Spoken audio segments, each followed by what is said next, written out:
Every morning, your alarm rings at 6:15 and you already hate the day. You open your eyes, stare at the ceiling, and whisper, "Not again." You earn $70,000 a year, so technically, you should be happy. But somehow, every Monday feels like you're losing another piece of yourself. You get dressed, grab your coffee, and drive toward the same office. Before we continue, this channel is for people trying to understand money without confusing advice. We explain money, business, and wealth in simple language anyone can understand. If that sounds useful, subscribe, because we'll be here when your next money question appears. Now imagine you're sitting in that car again, staring at the office entrance. You take a deep breath, open the door, and walk inside. Your computer turns on. The emails begin. Your manager sends another task. You look around and realize you've been doing this for 7 years. 7 years of meetings, deadlines, promotions, and waiting for Friday. At lunch, you open your banking app and check your balance. The number looks fine, but you know where most of it will go. Rent, bills, food, insurance, and another month of the same life. That evening, you sit alone in your car before driving home. You look at your reflection in the windshield and ask, "Is this it?" For a few seconds, everything becomes completely silent. Then, one thought appears. What if I start my own business? Your heart beats faster because suddenly the idea doesn't feel impossible. Then another thought hits you. What if I fail? You think about your rent, your savings, and everything depending on your paycheck. So you make a different decision. You won't quit yet. Instead, you'll build something quietly while keeping your job.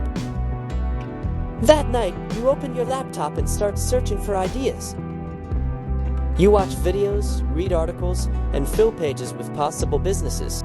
For weeks, you keep searching for the perfect idea. Then one night, you realize the truth. You're not researching anymore. You're hiding behind research. So you close every tab and ask a better question. What problem do people already have that I can solve? You think about local businesses struggling to bring customers through the internet.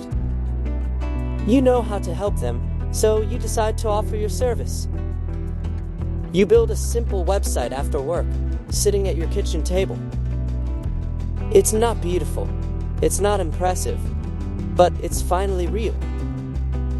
You write one simple sentence, "I help local businesses get more customers." Then you realize something terrifying. Someone has to actually buy it. You send 10 messages, then 20, then 50. Your inbox stays completely silent. You refresh the screen again. Nothing. For the first time, you wonder if you've made a huge mistake. You almost close the laptop and forget the whole thing. Then your phone suddenly lights up with a new email. "Hey, I'd like to learn more.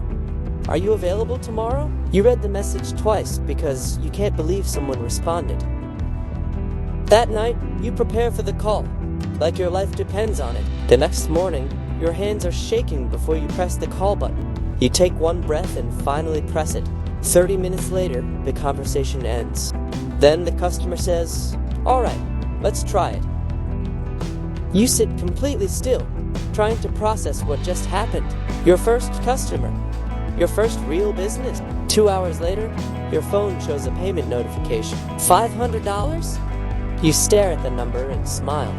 It isn't enough to replace your salary, but that's not what matters. For the first time, you made money without an employer giving you permission. You solved someone's problem, and they willingly paid you for the result. That night, you finally believe this might actually work. But reality doesn't let you celebrate for long. Your next month brings only one new customer. The month after that, 2 customers cancel. Your confidence starts disappearing. One night, you sit at the kitchen table and consider quitting. Then you look at your first $500 payment. You remember what it felt like when someone believed in your work. So you open your laptop again. You call old leads, improve your offer, and start selling differently.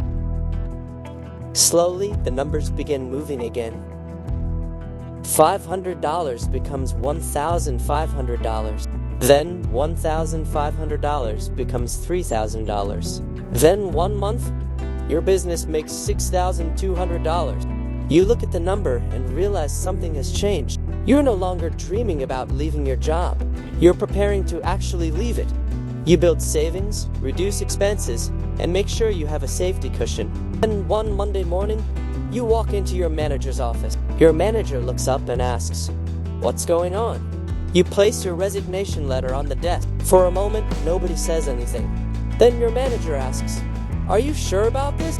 You look at the letter and remember the person you were 6 months ago. You smile and say, "Yes, I'm sure." Your final day arrives, and the office suddenly feels smaller. You pack your things, say goodbye, and walk toward the exit. Outside, you stop for a moment and take a deep breath. For the first time in 7 years, nobody is telling you where to go.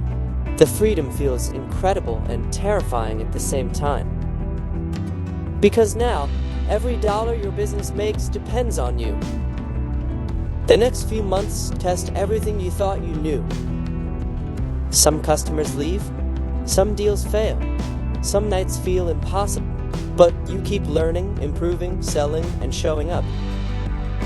Eventually, you hire your first employee. Then your business grows beyond what you could handle alone. 1 year later, the business earns more than your old salary. You look back at that $70,000 job and finally understand something. Quitting wasn't the thing that changed your life. It was having the courage to build something before you walked away. Because the goal was never to escape your job. It was to build a life you wanted to wake up for.